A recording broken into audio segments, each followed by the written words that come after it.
Captain Lee Tae-ho stood on the bridge of the UES Defiance watching the stars through the large window. His hands were behind his back as he looked at the empty space ahead. Today was different from all other days. Today humans would meet aliens for the first time. "Captain, we are getting close to the meeting point," said Lieutenant Commander Park Ji-woo from his station.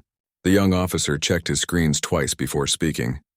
Everyone on the bridge was nervous even though they tried not to show it. Lee turned around and walked to his command chair. The bridge was quiet except for the soft sounds of computers working. 12 of Earth's best warships were flying together in a tight formation. The Defiance was the largest and strongest ship in the group. It had thick armor and powerful weapons just like all the other ships with them. "How long until we reach the coordinates?" Lee asked. 20 minutes, sir," replied Communications Officer Lee Jamin. His voice was steady, but his hands shook a little as he worked at his station. Dr. Park Sun-mi walked onto the bridge carrying a tablet full of information about aliens. She was the smartest person on the ship when it came to studying life from other worlds. Her job was to help the captain understand the aliens they were about to meet. "Captain, I want to go over the plan one more time," she said. "The aliens call themselves the Villani. They are part of something called the Galactic Harmony Council. From what we can tell, they are peaceful traders who want to welcome us into their group." Lee nodded but kept his serious expression. "And they are coming in just one ship?" "Yes, sir. A big ship called Serenity's Gift. Our sensors show it has no weapons at all," Dr. Park replied. "They seem to think weapons are old-fashioned and unnecessary." Chief Engineer Yoon Ha-nul looked up from her station. "That seems strange, sir. How do they protect themselves from space pirates or hostile forces? Maybe they have never met any," Dr. Park said. "Their messages suggest they have lived in peace for hundreds of years." Lee thought about this. In his experience, peace only lasted when you were strong enough to defend it. Earth had learned this lesson many times throughout its history. Space was dangerous, full of asteroids, radiation storms, and unknown threats. Every human ship was built to survive these dangers. "Sir, we are picking up the alien ship on long-range sensors," reported the sensor operator. "It's big, much bigger than our ships." "How big?" Lee asked. "About 3 times the size of the Defiance, sir. But like Dr. Park said, we detect no weapons. It looks more like a flying city than a warship." Ambassador Choi Ye-jin came onto the bridge wearing her best diplomatic uniform. She would be the one to speak for all of humanity during this first meeting. The weight of representing her entire species made her walk carefully and speak softly. "Captain, are we ready for this historic moment?" she asked. "As ready as we can be, Ambassador," Lee replied. "Admiral Kim Do-won gave us clear orders. We escort you to the meeting, keep you safe, and bring you home. Nothing more, nothing less," the ambassador nodded. Admiral Kim Do-won was the head of Earth's space fleet. He was an old soldier who had fought in many battles to protect Earth from asteroids and other space dangers. He did not trust easily, especially when it came to protecting his people. "Captain, I'm getting a message from the alien ship," Lee Jamin called out. "They are asking us to identify ourselves." "Put me through to them," Ambassador Choi said. The main screen lit up with an image that made everyone on the bridge stare in wonder. The alien looked like a tall, thin person made of silver light. Its body seemed to glow softly, and when it moved, colors flowed across its skin like water. "Greetings, travelers from Earth," the alien said. Its voice sounded like music with different tones mixing together. "I am Veltara, representative of the Galactic Harmony Council. We welcome you to this historic meeting." Ambassador Choi stepped forward. "Thank you, Veltara. I am Ambassador Choi Ye-jin, speaking for the people of Earth. We are honored to meet you." Veltara's colors became brighter, which seemed to mean it was happy. "We have watched your world for many cycles. Your species shows great promise. We hope to invite you to join our peaceful alliance of worlds. We appreciate your offer," the ambassador replied. "We have many questions about your council and how it works, of course. But first we must ask, why do you travel with so many war vessels? We expected a small diplomatic ship for our peaceful meeting." The question caught everyone by surprise. Captain Lee stepped forward. "These ships are here to protect our ambassador. Space travel is dangerous." Veltara's colors changed to something darker. "Dangerous? We have traveled these space lanes for centuries without fear. What dangers do you speak of?" Dr. Park tried to explain. "Our region of space has many hazards. Asteroid fields, radiation storms, gravity wells that can destroy ships. We build our vessels to survive these threats." "Curious," Veltara said. We detect heavy armor and powerful weapons on your ships. These seem designed for war, not survival. Our weapons can destroy asteroids that threaten our ships, Chief Engineer Yoon said. Our armor protects us from cosmic radiation and debris impacts. But Veltara looked confused. Its colors kept changing between different shades like it was having trouble understanding. Such preparations seem excessive for simple space travel. Do you perhaps face hostile species in your region? We are the only intelligent species we know of in our area, Ambassador Choi said.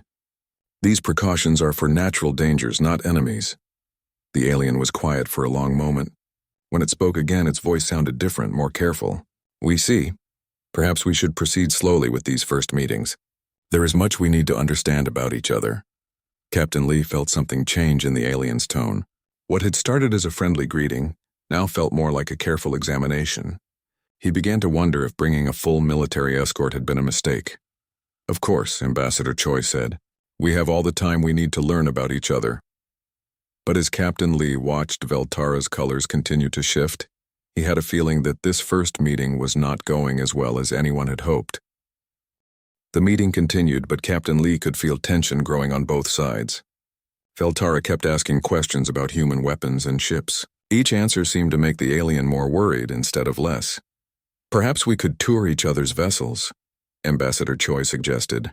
It might help us understand each other better. Veltara's colors swirled in patterns that looked uncertain. That is an interesting idea, but we must follow safety protocols. Could you perhaps power down your weapon systems during our meeting? Lieutenant Commander Park Ji-woo looked at Captain Lee with surprise. The request seemed simple, but powering down weapons in unknown space felt dangerous. What if there were hidden threats they had not detected yet? We can reduce our weapon readiness, Captain Lee said carefully. But we cannot completely disable our defense systems. Standard safety requires us to stay alert for space hazards. Space hazards? Veltara asked. What kind of hazards require such constant vigilance? Dr. Park Sunmi tried to explain again. Captain, may I show them our sensor data from the trip here? Lee nodded. Dr. Park touched her tablet and sent information to the main screen. It showed their route through space, marked with dozens of warnings and dangers. We passed 3 asteroid fields, 2 radiation storms, and a gravity anomaly on our way here, Dr. Park said. Our ships had to change course 4 times to avoid damage. Veltara stared at the display. We did not detect any of these dangers on our journey. Your ship is much larger than ours, Chief Engineer Yoon said. Maybe your technology handles these problems differently. Or maybe, Communications Officer Lee Jae-min added quietly, they come from a part of space that does not have these dangers. Before anyone could respond, the ship's alarm system began making soft warning sounds. The bridge crew immediately checked their stations. Captain, I'm detecting some kind of energy pulse from the alien ship, reported the sensor operator. It's getting stronger. On the main screen, Veltara seemed to be doing something. The alien's body was glowing brighter, and musical sounds were coming through the communication system. The sounds were beautiful, like a choir singing in harmony. What is it doing? Lieutenant Commander Park asked, his hand moving toward the weapon controls. I think it's trying to communicate something, Dr. Park said. Maybe this is how they share information. But the ship's computers did not understand the beautiful sounds as communication. The automatic threat detection system began flashing warnings. The musical tones were too similar to the charging sounds that enemy weapons made before firing. Captain, the threat system is reading this as a possible weapon charge, Park Ji-woo reported. Should I raise shields? Captain Lee felt torn. The alien seemed peaceful, but his training told him to be ready for anything. Passive shields only. Do not target their ship.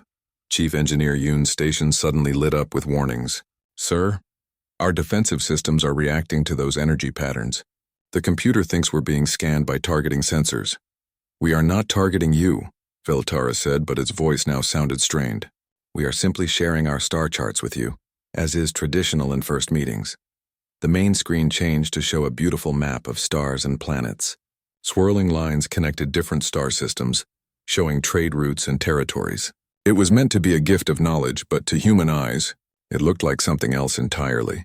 Those lines looked like fleet movements.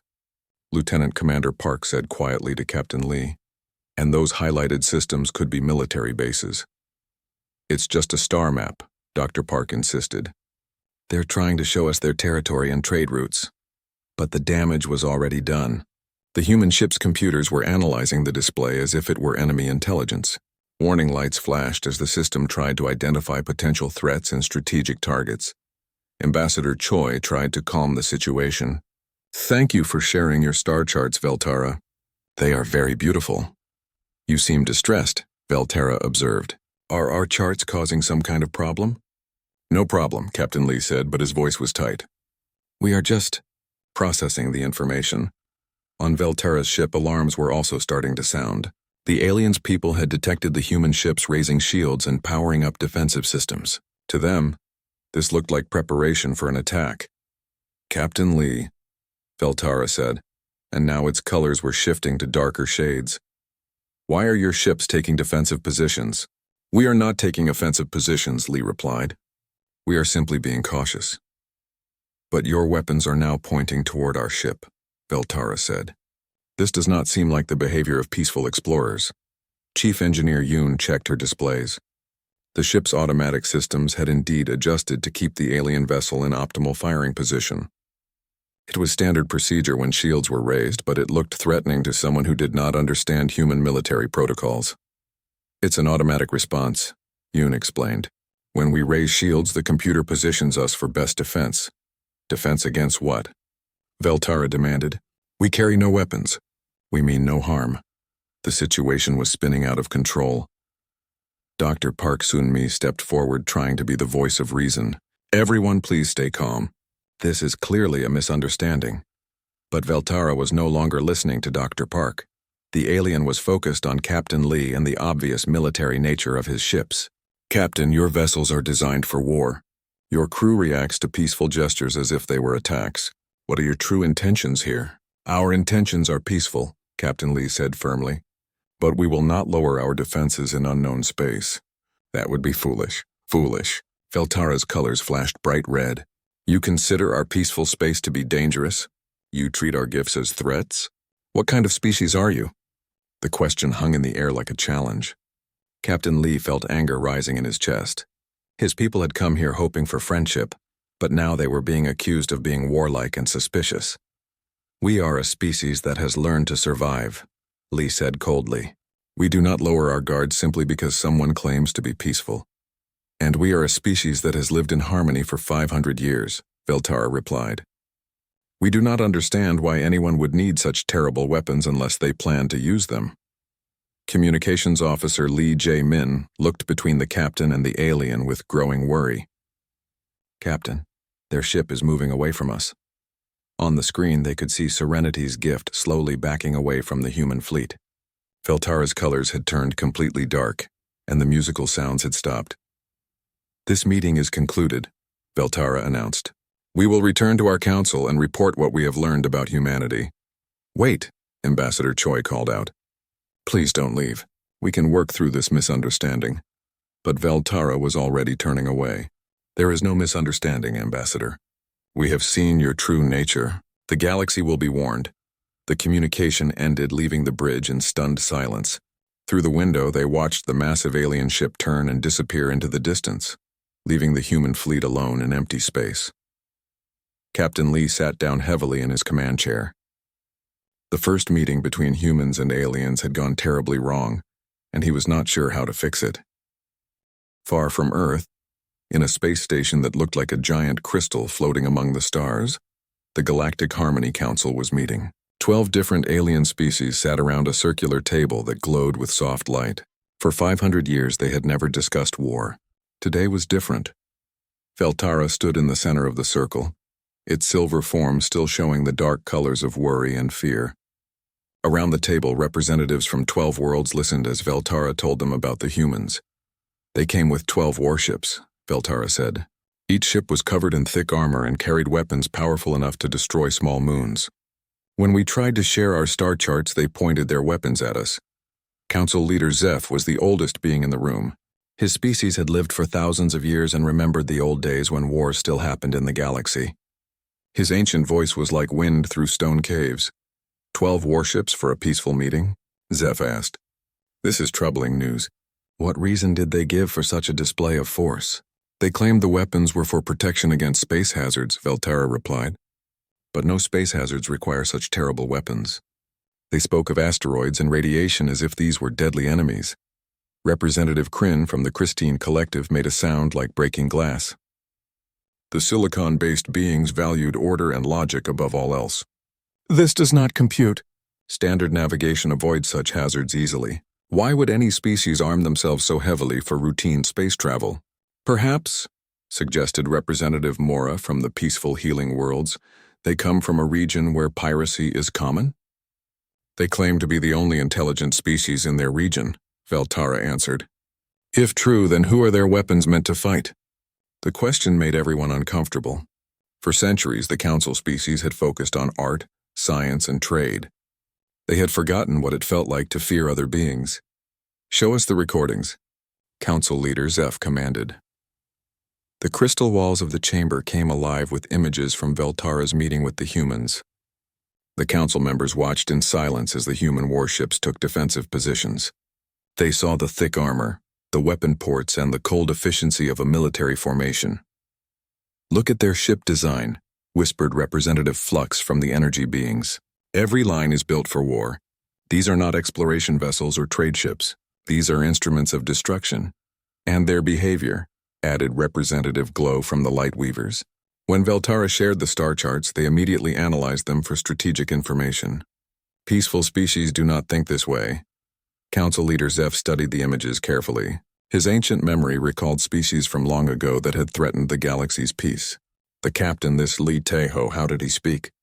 Like a military commander, Veltara replied. Every word was measured and controlled. He trusted no one and questioned everything. When I asked him to lower his weapons, he refused. He said it would be foolish to lower his guard. Foolish to trust us, Representative Kryn noted. This suggests they expect treachery even in peaceful meetings. The Council fell silent as they considered what this meant. A species that expected war, that prepared for battle even during diplomatic meetings, was something they had not encountered in centuries. What do we know about their homeworld? Asked Representative Softsong from the Musical Planets. Veltara changed the display to show Earth and its surrounding space. Their star system is unusual. It sits at the intersection of several cosmic hazard zones. Asteroid fields, radiation storms, gravitational anomalies. Most species would consider this region uninhabitable. Yet they thrive there, observed Representative Zeph. This explains their military thinking. They have been at war with their environment for their entire evolution, but now they seek to expand beyond their hostile region, Representative Flux pointed out. A warlike species with advanced weapons looking for new territory. The implications hung heavy in the crystal chamber. The Council had spent centuries building a galaxy of peace. Now they faced a species that might destroy everything they had created. We must consider our options, Council Leader Zeph said slowly. What actions are available to us? Representative Mora spoke first. We could try again with a different diplomatic approach. Perhaps we misunderstood their intentions. Their intentions were clear, Veltara replied firmly. They brought warships to a peace meeting. They analyzed our star charts as military intelligence. There was no misunderstanding. Then we must warn the other species, Representative Softsong suggested. Close our borders to human expansion. Quarantine their region of space. A quarantine might not be enough, Representative Kryn calculated. Their technology appears advanced. If they choose to break through our borders by force, could we stop them? This question terrified the Council. Their species had no military ships, no weapons, no armies. They had dismantled all instruments of war centuries ago. We do have old vessels, Council Leader Zeph said quietly. Museum ships from the ancient wars. They have been preserved but not maintained. You suggest we rebuild a military? Representative Mora asked in horror. We swore never to return to those dark days. The dark days may be returning whether we wish it or not, Zeph replied. These humans force us to choose between our principles and our survival. The debate continued for hours. Some council members wanted to try diplomacy again. Others wanted to hide and hoped the humans would stay in their own region. But gradually a consensus began to form around a third option. We must show strength, Representative Flux declared. These humans only understand power. If we appear weak, they will see us as easy targets. A deterrent force, Representative Kryn agreed. Large enough to make them reconsider any aggressive plans, but not large enough to threaten their legitimate territory. Council leader Zeph made the final decision. Very well. We will activate the old museum fleets, 47 ships from 6 different worlds. We will approach their territory with this force and negotiate from a position of strength. And if they attack our deterrent fleet? Representative Mora asked. Then we will know their true nature, Zeph replied grimly, and the galaxy will act accordingly. Across the galaxy, messages went out to ancient shipyards and forgotten military bases. For the first time in 500 years, weapons would be charged and armor would be activated. The Galactic Harmony Council was preparing for the possibility of war. On Earth, Admiral Kim Do-won sat in his command center, studying reports from Captain Lee's meeting. The alien ship had been tracked, leaving the solar system at incredible speed. Intelligence suggested it was heading toward a region of space where long-range sensors detected significant activity. Sir, his aide reported, we're picking up energy signatures consistent with multiple spacecraft. Large formation heading in our general direction. Admiral Kim studied the data with growing concern. The first meeting had gone badly, and now it looked like the aliens were bringing friends. He reached for his communication device to alert Earth's defense forces. Activate all reserve fleets, he ordered. Unknown alien armada approaching. Assume hostile intent until proven otherwise. Neither side wanted war, but both sides were preparing for it. The misunderstanding that had started with a simple greeting was about to become something much more dangerous. Captain Lee Tae-ho stood on the bridge of the Defiance, watching Jupiter grow larger through the window. His ship was part of Earth's largest space fleet ever assembled. 63 human warships hung in space near Jupiter's orbit, waiting for the alien armada that was coming toward Earth. Captain, long-range sensors confirm 47 alien vessels approaching, reported the sensor operator. They will reach our position in 2 hours. Any change in their formation? Lee asked. No, sir. They're still coming straight toward us in battle formation. Admiral Kim Do-won's face appeared on the communication screen. The old admiral looked tired but determined. Behind him, Lee could see the busy command center where Earth's military leaders were planning humanity's defense. Captain Lee, your ships will form the first line of defense, Admiral Kim said. Try to communicate with them one more time, but be ready for anything. We cannot let them reach Earth. Understood, sir, Lee replied. What are our rules of engagement? If they power weapons or show hostile intent, you're authorized to defend yourself. Protect your ships and protect our world. The communication ended, leaving Lee alone with his thoughts. Around Jupiter, the human fleet spread out in defensive positions. Each ship was ready for battle, their crews trained and experienced in fighting the many dangers of space. Dr. Park Sunmi came onto the bridge carrying her research equipment. Captain, I still think this might be a misunderstanding. Maybe we can talk to them again. I hope you're right, Doctor, Lee said, but we must be prepared for the worst. Lieutenant Commander Park Ji-woo checked his weapon systems one more time. All ships report ready for combat, sir. Shields charged, weapons loaded, targeting computers online. Remember, Lee announced to his crew, we are defending our home. Every person on Earth is counting on us to stand between them and any threat. Chief Engineer Yoon Hanul monitored the ship's power systems. Sir, all systems are running at maximum efficiency. The Defiance is ready for whatever comes. 2 hours later, the alien fleet appeared on the edge of sensor range. Through the powerful telescopes, the human crews got their first look at the ships that were coming to fight them. Sir, these ships are strange, the sensor operator reported. They're beautiful, but they don't look like any warships I've ever seen. On the main screen, images of the alien vessels appeared. They looked like crystal sculptures floating through space, all curves and flowing lines. Some ships seemed to be made of pure light. Others looked like they were carved from precious stones. They were gorgeous to look at, but to human military eyes they seemed fragile. Their armor appears to be decorative rather than functional, Lieutenant Commander Park observed. And I'm detecting energy weapons, but they seem designed more for show than for destruction. Maybe they're not as dangerous as we thought. Communications Officer Lee Jamin suggested hopefully. Don't underestimate them, Captain Lee warned.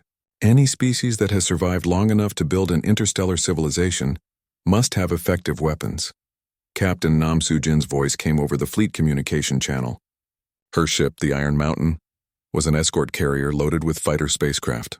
All fighters ready for launch. Pilots are standing by. Commander Oh Dong-hyuk coordinated tactics for the entire fleet from his command ship. All vessels maintain defensive formation. Wait for them to make the first move. When the alien fleet was 1 hour away, they sent a message. Council Leader Zeph's ancient face appeared on the human communication screens. His voice carried the weight of thousands of years. Humans of Earth, Zeph said. I am Council Leader Zeph of the Galactic Harmony Council. Your species has shown aggressive tendencies that threaten the peace of this galaxy. You will withdraw your warships and submit to Council authority, or face the consequences. Captain Lee felt anger rise in his chest. The aliens were demanding that humanity surrender without even trying to understand them. Admiral, are you receiving this? I hear them, Captain. Admiral Kim's voice replied over the private channel. Give them one chance to withdraw peacefully. Lee opened a communication channel to the alien fleet. Council Leader Zeph, this is Captain Lee Teho of the Earth Defense Force. You are approaching our home system with a large military formation. We consider this an act of aggression. Turn around and leave our space immediately. Your space, Zeph replied. This galaxy belongs to all peaceful species. You have proven that you are not peaceful. Surrender now or we will be forced to subdue you. Subdue us? Lee repeated. You come to our home with 47 warships and demand that we surrender? This ends now. The communication channel closed. Both fleets faced each other across the dark space near Jupiter, weapons ready, neither side willing to back down. The alien fleet moved first. 47 ships arranged themselves in a perfect formation that looked like a crystal flower opening in space. It was beautiful, but it was also clearly a battle formation. Sir, they're powering up their weapons, reported the sensor operator. All ships, raise shields, Captain Lee commanded. Prepare for enemy fire. The alien weapons fired first. Beams of pure energy, bright as stars, lanced across space toward the human fleet. The beams were powerful enough to melt asteroids and destroy space stations. They struck the human ships with tremendous force, but the human ships survived. Their thick armor, designed to protect against radiation storms and meteor impacts, absorbed the alien energy beams with minimal damage. Warning lights flashed on human bridges, but no ships were seriously hurt. Minimal damage to our ships, Lieutenant Commander Park reported with surprise. Their weapons are powerful, but our armor is holding. All ships return fire, Captain Lee ordered. The human response was devastating. Kinetic weapons fired solid metal projectiles at incredible speeds. Missile launchers sent swarms of explosive warheads toward the alien ships. Energy weapons that were designed to blast apart space rocks turned their fury on the crystal vessels. The first alien ship to be hit simply shattered. Its beautiful crystal hull broke apart like glass, scattering pieces across space. The crew had no time to escape. Direct hit on enemy vessel, reported the weapons officer. Target destroyed. More human weapons found their targets. The alien ships, built for beauty and efficiency rather than survival, could not withstand the brutal reality of human military technology. Within minutes, a dozen alien vessels were either destroyed or badly damaged. They're trying to retreat, the sensor operator called out. Captain Lee watched as the surviving alien ships attempted to flee. Some were too damaged to move quickly. Others tried to shield the wounded vessels with their own bodies. Cease fire, Lee ordered. Do not fire on retreating enemies. The battle was over almost before it had begun. The alien fleet that had come to intimidate humanity was broken and running. 47 ships had become 35, and most of those were damaged. Pilot Major Kang Min-seo led her fighter squadron in a patrol around the battlefield. Captain, the aliens are regrouping at the edge of the system. They're not attacking, just watching us. Let them watch, Lee replied grimly. Maybe now they understand that humanity will not be intimidated. But as Captain Lee looked at the debris floating in space, he felt no satisfaction. The battle had been won, but he wondered what the cost would be. How many more ships would the aliens send? How many more people would die because of misunderstandings and fear? Dr. Park Sunmi stared at the tactical display with horror. Captain, we just destroyed ships full of living beings who thought they were defending their galaxy from a threat. They came here with weapons, Lee replied. They demanded our surrender. What choice did we have? I know, Dr. Park said sadly, but I can't help thinking that somehow this could have been avoided. Across the galaxy, the survivors of the Galactic Council fleet sent desperate messages home. The humans were more dangerous than anyone had imagined. Their weapons could destroy Council ships with ease, and their armor could withstand the most powerful weapons the galaxy possessed. The age of galactic peace was ending, and a new age of fear was beginning. 3 weeks after the battle near Jupiter, a small ship approached Earth. It was not a warship, but a simple vessel painted white with symbols that meant peaceful meeting in 12 different alien languages. Inside the ship were Dr. Park Sun-mi and scholar Ryu Chan-woo, along with 2 alien representatives who had volunteered for a dangerous mission. Captain Lee Tae-ho watched the ship dock with the space station that orbited Earth. He was no longer just a ship captain. Admiral Kim Do-won had promoted him after the battle, making him the first human to hold the rank of admiral in what was now being called the Galactic Defense Force. "Are you sure about this meeting?" asked Communications Officer Lee Jae-min, who had been promoted to serve as Lee's aide. "What if it's a trap?" "Dr. Park believes they genuinely want to understand what went wrong," Lee replied. "And we need to understand them too, if we're going to share this galaxy." The meeting took place in a simple conference room with large windows showing Earth below. Dr. Park Sun-mi sat across from Veltara, the alien who had started this whole crisis. Next to Veltara was Scholar Wisethought, an ancient being whose species specialized in solving conflicts between different peoples. "Thank you for agreeing to meet with us again," Dr. Park said. "I know there is much distrust on both sides." Veltara's colors were much dimmer than before, showing sadness and confusion. "We came to your species offering friendship and trade. Instead, we found weapons and suspicion. We still do not understand why." Scholar Ryu Chan-woo had spent weeks studying the recordings from both meetings. "I think the problem is that our species developed in completely different environments. We made assumptions about each other that were wrong." "What do you mean?" asked Scholar Wisethought, leaning forward with interest. "Let me show you something," Ryu said, activating a holographic display. "This is Earth's solar system." The display showed the sun and all its planets, but it also showed something else. Lines of danger crisscrossed the entire system, marking asteroid belts, radiation zones, and gravitational anomalies that could destroy spacecraft. "Your species travels through empty space between safe worlds," Ryu continued. "Our species had to fight through cosmic hazards just to reach the next planet. Every ship we build must be strong enough to survive impacts, radiation, and unexpected dangers." Veltara stared at the display. "Your entire solar system is a danger zone. How do you survive?" "By being prepared for anything," Dr. Park replied. "Our weapons were originally tools for breaking apart dangerous asteroids. Our armor was protection against cosmic radiation. Our aggressive tactics were emergency procedures for avoiding space hazards." "But why did you not explain this during our first meeting?" Veltara asked. "We tried," Dr. Park said gently. "But you saw our tools as weapons, our protection as aggression, and we saw your peaceful approach as either naive or possibly deceptive." Scholar Wisethought made a sound like wind chimes, thinking. "So humans developed in an environment that required constant vigilance and preparation for danger. This shaped your technology and your thinking." "Exactly," Ryu agreed. "And your species developed in safe space lanes with peaceful neighbors. You had no need for heavy armor or defensive weapons." "This explains much," Veltara said, its colors slowly shifting to lighter shades. "But it does not explain how your species became so effective at warfare. Our fleet was destroyed in minutes." Chief Engineer Yoon Hanul entered the room carrying a tablet full of technical information. She had been analyzing the destroyed alien ships and had discovered something important. "The difference is in how we build things," Yoon explained. "Your ships are beautiful and efficient, designed for beings who value art and harmony. Our ships are built to survive anything the universe can throw at them." She showed them images comparing human and alien ship construction. "Look at this armor plating.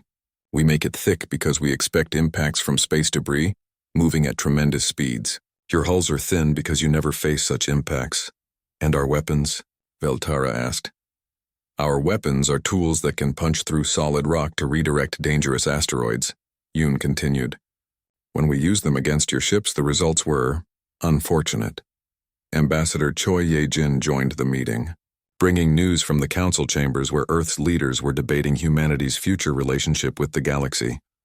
"The real question," Ambassador Choi said, "is whether our species can find a way to coexist despite our different backgrounds. The council is terrified of your military capabilities," Scholar Wisethought admitted. "They believe humans are a warrior species that will conquer the galaxy, and many humans believe the council wants to control or eliminate us." Admiral Lee said, entering the room. Fear is driving both sides toward more conflict. Dr. Park looked around the room at representatives from two very different civilizations. What if we're both wrong about each other? What if our differences could actually be beneficial? What do you mean? Velterra asked. Scholar Ryu pulled up another display, this one showing the entire galaxy. Look at this map. Your council controls the safe, peaceful regions of space. But there are vast areas that remain unexplored because they're too dangerous for your ships. The forbidden zones, Scholar Wise Thought said. We have always avoided them. But we wouldn't have to, Admiral Lee realized. Our ships could explore those regions safely. We could expand the galaxy's safe zones. More than that, Chief Engineer Yoon added excitedly. We could build ships that combine our technologies. Human durability with alien efficiency. Human protective systems with alien beauty and harmony. The room fell silent as everyone considered the possibilities. Instead of seeing each other as threats, they were beginning to see each other as partners who could accomplish together what neither could do alone. There would need to be trust, Velterra said carefully. The Council would need to believe that humans truly want peace. And humans would need to believe that the Council wants partnership, not domination, Admiral Lee replied. Ambassador Choi smiled for the first time in weeks. What if we started small? Joint exploration missions, shared technology projects, cultural exchanges. The Council has been searching for decades for a species capable of exploring the dangerous regions, Scholar Wise Thought revealed. Perhaps this disaster has actually led us to the answer we were seeking. Dr. Park felt hope growing in her chest. So our first contact went wrong, but maybe it went wrong in exactly the right way. Our misunderstanding revealed truths that polite diplomacy might never have discovered. Over the following months, representatives from Earth and the Galactic Harmony Council worked together to build a new relationship. Captain Lee Taeho became the first human admiral in the Galactic Defense Force, leading joint expeditions into regions of space that had been considered impossible to explore. Dr. Park Sunmi established the Interspecies Understanding Institute, where humans and aliens studied each other's cultures to prevent future misunderstandings. Chief Engineer Yoon Han-yul led teams that designed new ships combining human durability with alien technology. The galaxy discovered that it had been incomplete without humanity. The dangerous regions that had been avoided for centuries became new frontiers for exploration and expansion. And humanity discovered that the universe was far more vast and wonderful than they had ever imagined. The question mark in First Contact Gone Wrong proved to be the most important part of the title. Yes, First Contact had gone wrong in every way possible, but sometimes going wrong is the first step toward getting everything right.